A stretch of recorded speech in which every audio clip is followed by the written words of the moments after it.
Good morning. It is Friday, the 5th of December. I'm Maeve McMahon, and this is Europe Today, Euronews' daily live fix of European news and analysis.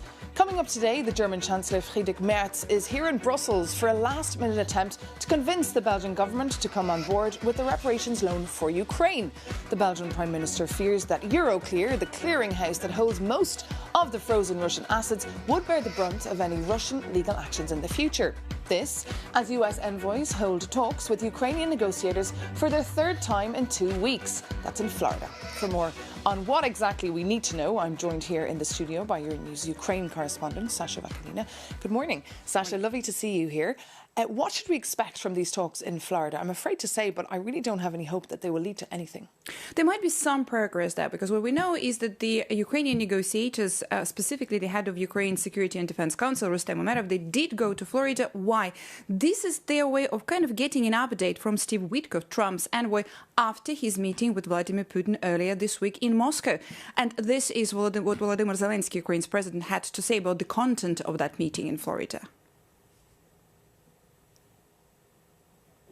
Сьогодні українські представники продовжать розмову в Сполучених Today, Штатах. Ukrainian representative will continue talks in the United States with President Trump's team.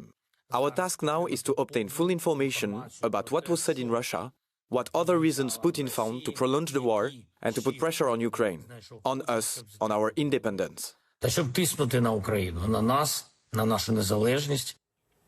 I've been told by some sources close to the negotiations that one of the biggest issues is the fact that the Americans seem to be on board when it comes to Ukraine's sovereignty, but not necessarily Ukraine's territorial integrity. And of course, these two aspects are going hand in hand. It's like one thing for Ukraine and for Europe, but not necessarily for the United States. And another confirmation on the fact that this is a big issue is coming from this reported leaked call where President Macron reportedly said that there is a possibility that the US will betray Ukraine on territory. So the Europeans, of course, very concerned. And today we're seeing emergency talks. Friedrich Merz, the German Chancellor, is in town. He'll be dining with Bart de Wever, the Belgian Prime Minister, and Ursula von der Leyen, the Commission President. Will they not chew over their Belgian frites or choke on them? Because they're clearly not going to get an agreement on the frozen assets. Certainly. Friday night, Brussels, that's the definition of emergency talks, right? And we do know that Merz reportedly had to cancel his trip to Oslo to be here. So this is really those last efforts and attempts to convince the Belgian Prime Minister to get on board with that. European Council President Costa, he had a call with Zelensky yesterday, and he said that the decision on securing Ukraine financing will need to be taken before the summit. And the summit is coming, of course, on the 18th and 19th of December. The time is indeed running out for that one. And meanwhile, of course, Vladimir Putin, the Russian president, is in India observing the whole situation from there. He is, and he's been also issuing more threats, specifically threats towards Europe from India. Now, he said that it was Europe's fault that Russia started its full-scale invasion of Ukraine. He also commented a little bit on his meeting with Witkoff, saying that it lasted for 5 hours and that he was kind of getting tired of such a long meeting. And, of course, he issued once again the threats that Russia is ready for war with Europe, saying they're not going for it, but it is ready, and he said there will be nobody to negotiate with from Europe if they start to do anything. Open threats are coming from Moscow, from the Kremlin, ever since the beginning of this week, May. OK, Sasha Vakalina, thank you so much for that update here on Europe Today. But now, coming up, we'll be joined by Dan Jørgensen. He's the Danish politician from the Social Democrats who's held several major national and European roles.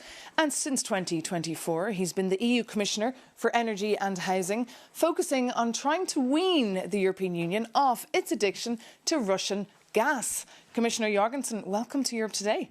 Thank you. Lovely to have you with us this Friday. Now, of course, there was a big historic deal announced this week that the EU will fully phase out Russian gas imports by 2028. Tell us more. So, basically we've been in a very uncomfortable situation, being dependent on energy from Russia. Obviously, it's not a nice thing to be dependent on energy from anybody, especially not from an enemy. Completely addicted, yeah. On the other hand, also, we have to acknowledge that buying energy from Russia has also had other effects.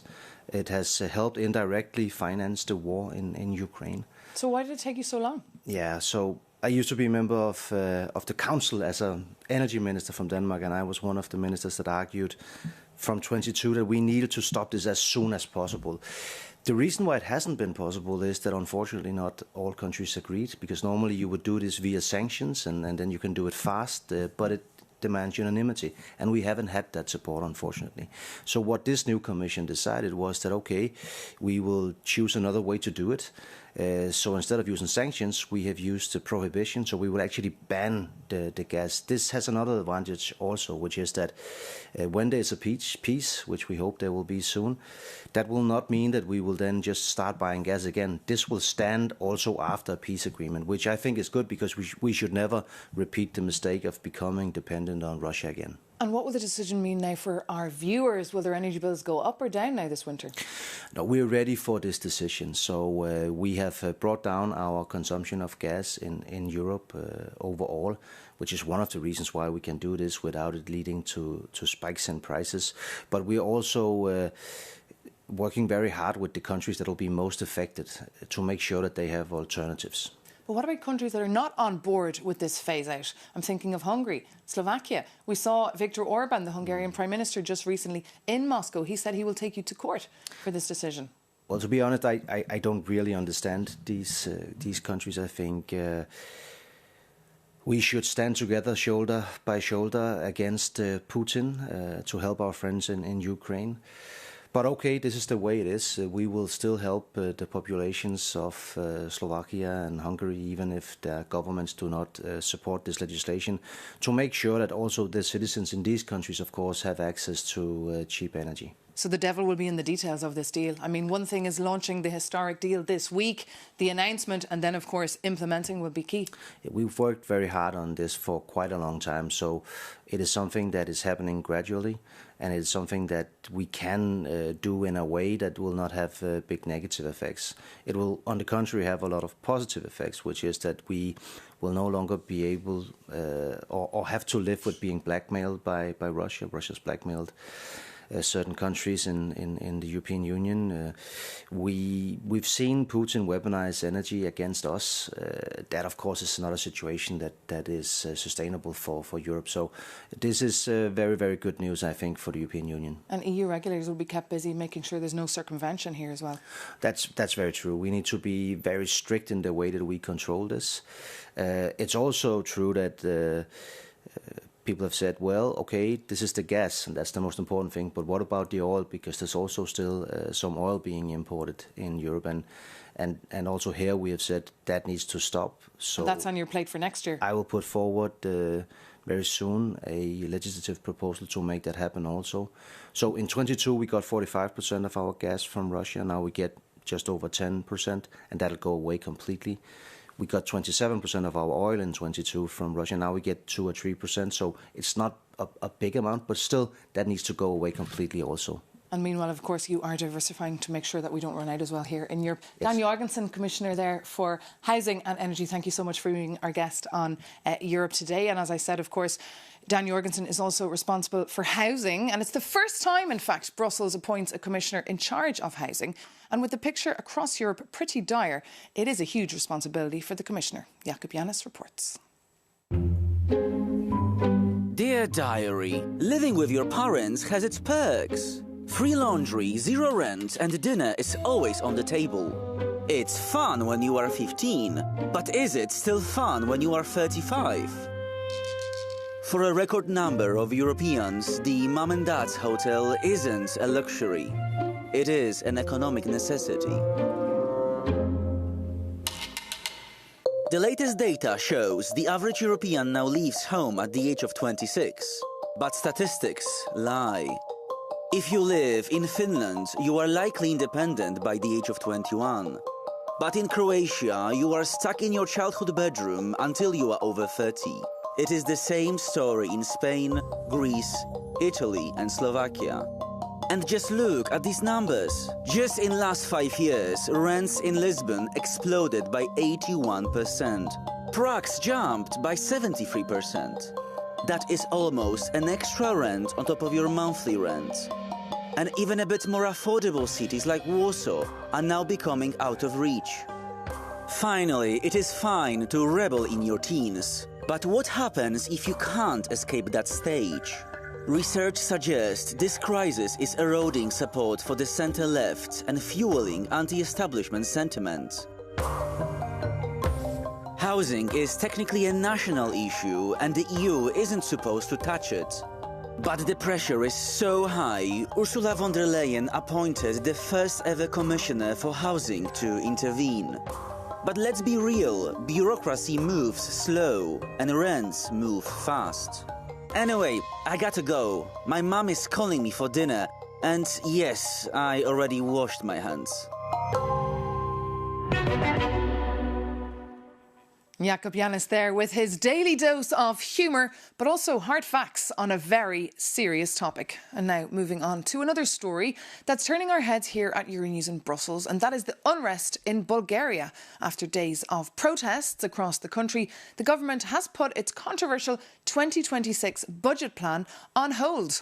To hear what exactly is going on and what it means for the stability of the country that will actually be joining the Eurozone next January, we can cross over now to Sofia and speak to Raya Stoyanova, that's Euronews' Bulgaria correspondent, who's live for us this morning just outside the Bulgarian Parliament. Good morning. Thank you so much for joining us. Just tell us, are these protests against the budget or just against the government?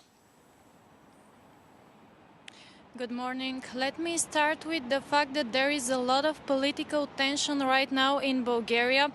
Just yesterday, there were a few protests all over the country. Here in the capital, protesters were outside of the Ministry of Interior. They wanted the resignation of the minister. But where did it all started?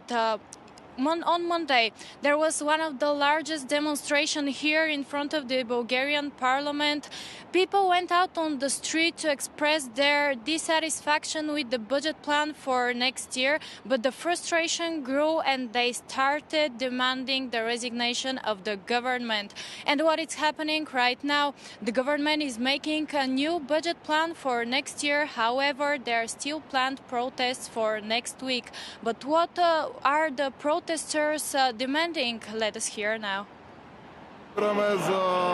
We protest against this fundamental budget because it threatens to seriously harm a large portion of working Bulgarians, the middle class. This is unacceptable. We need serious reforms. A budget for over 100 billion euros to be distributed during the parliamentary recess is simply scandalous. Nothing that could have supported the people protesting outside, small, medium and micro businesses or NGOs, was approved. Everything was rejected by the overwhelming majority that currently dominates the parliament. So Bulgarians, they're furious with both the government and the budget proposals. And of course, as I mentioned earlier, Raya, Bulgaria will be joining the Eurozone next January. That often can lead to sharp inflation. Are people also worried about that transition? Yes, in just 26 days we are going to join the Eurozone and become a full member of the European family. This process now is irreversible. Many experts in Bulgaria say that this is one of the best decisions for our economy. However, most people are still afraid because of the higher prices that will come with the euro.